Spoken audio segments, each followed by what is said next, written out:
Welcome to the Alcohol Reset, the podcast that helps you reset your habits, health, and relationship with alcohol without judgment or extremes.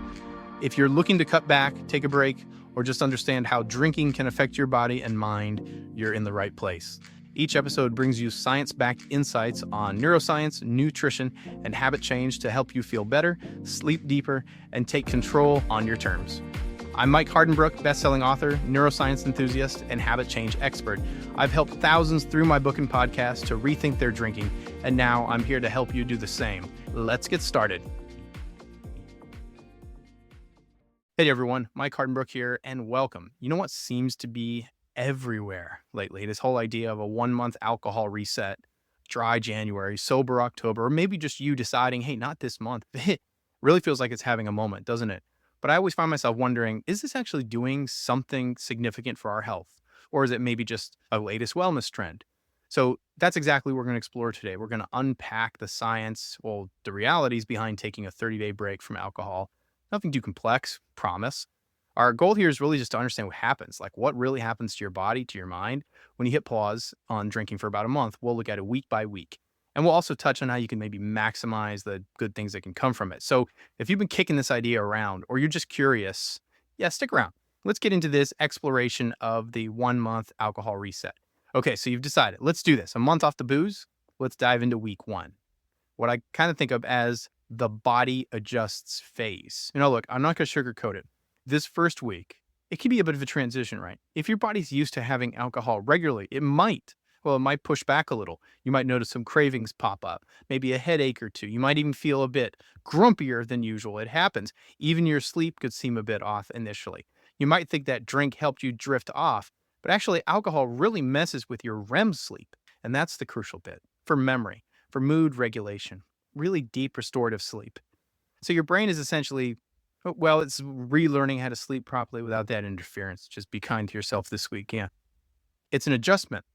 But even while your body's doing its thing, adjusting, some really good stuff starts happening almost right away. Think about it.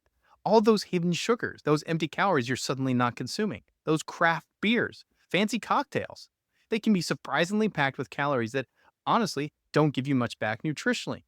Cutting those out often leads to feeling less bloated pretty quickly. You might even notice your clothes feeling a bit looser, more comfortable. Plus, huge one here, your body starts to rehydrate properly. And being well hydrated, it's like a foundational thing for just feeling better overall, seriously. And let's give a quick shout out to your liver during week 1. This amazing organ works so hard processing everything, including any alcohol. Taking a break, is it a chance to take a breath? It can focus on its hundreds of other vital jobs, things like filtering your blood, managing nutrients, all that crucial background stuff. Think of it like giving your liver a much needed vacation from a pretty demanding part of its job description. In one specific thing, it gets better at regulating blood sugar when it's not constantly dealing with alcohol. So it's an immediate internal win. All right, you've navigated week 1. Good job. Let's move into week 2. This is what I call hello clarity, goodbye gut troubles. This is often where people start to feel a real shift, a positive one. Remember that sort of mental fuzziness, that brain fog we mentioned? You might start to feel less like wading through treacle, more like a mist is lifting. Suddenly, maybe you're not spending 10 minutes searching for your keys. Words might come to mind a little easier. Focusing on tasks feels less like hard work. Your brain is genuinely starting to work more efficiently without alcohol slowing down the processing speed. And your mood. Yeah, this can be a big one for many people in week 2. While a drink might feel like it helps you relax in the moment, alcohol is technically a depressant. Over time, it can actually contribute to more anxiety, a lower baseline mood. So taking it out lets your brain's natural mood chemicals start to rebalance themselves, find their footing again. You might just find yourself feeling calmer, more emotionally steady, and maybe less prone to that weird anxiety some people get after drinking, even if they weren't drinking heavily. That anxiety feeling gets real. At the same time, down in your gut, things are likely starting to settle down too. Alcohol can be pretty irritating to your digestive system, right? Leading to things like heartburn, indigestion. Without that daily or regular irritation, your gut lining can start to recover. This is really cool. Your gut microbiome, that whole city of bacteria in your gut that influences everything from digestion to your mood. Seriously, the gut-brain axis is a powerful thing. Well, that microbiome starts to recover and become more balanced. It's like letting your internal garden get back to a healthier state. Also, when your body breaks down alcohol, it produces stuff like acetaldehyde, which isn't great. Giving your system a break helps it process and clear out these byproducts more effectively. Okay, we're cruising past the halfway mark now, week 3. Let's talk about the energy boost and the outer glow. This is often the week where the payoffs become really, really noticeable, both inside and out. You might actually look in the mirror and think, I look kind of brighter. And it's probably not just your imagination. That better sleep kicking in, improved hydration, less inflammation, it often leads to clearer skin, brighter skin, less puffiness. You might just genuinely look and feel more vibrant. But the real game changer for a lot of folks in week 3, energy levels. Instead of hitting that wall mid-afternoon, needing caffeine just to power through, you might find you have more sustained energy just throughout the day. Why? Well, several reasons. Your body isn't spending all that metabolic energy processing alcohol anymore. Your sleep is actually restoring you properly now. And your cells are likely doing a better job absorbing nutrients from your food. This extra energy can create this awesome positive feedback loop. You might feel more motivated to, say, go for a walk or do some exercise, which of course boosts your energy even more. It's a great cycle to be in. Mentally, that sense of calm we talked about often deepens here. Life might still be throwing curveballs, right? But your ability to handle them often feels improved. You might feel less reactive, more grounded. And just like that, you're in the home stretch. Week 4. Let's call this the new normal and thinking long term. By this point, many of those benefits we've discussed start to feel pretty solid. Like they're sticking around. Your sleep patterns, likely much more regular now. And you wake up feeling genuinely rested. That's huge.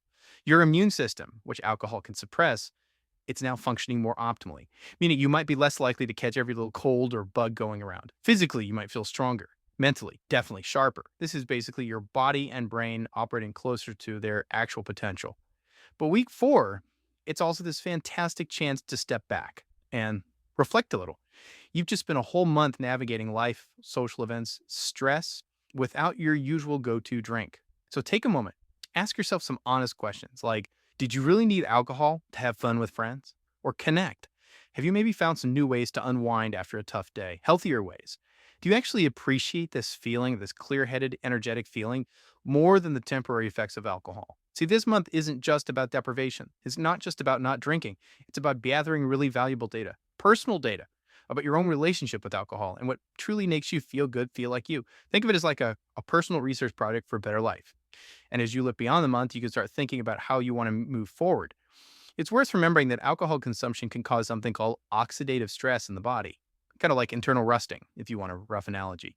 It can damage cells over time. So supporting your body's natural defense systems against this stress, that's key for long-term well-being. And that's where thinking about things like antioxidants comes into play.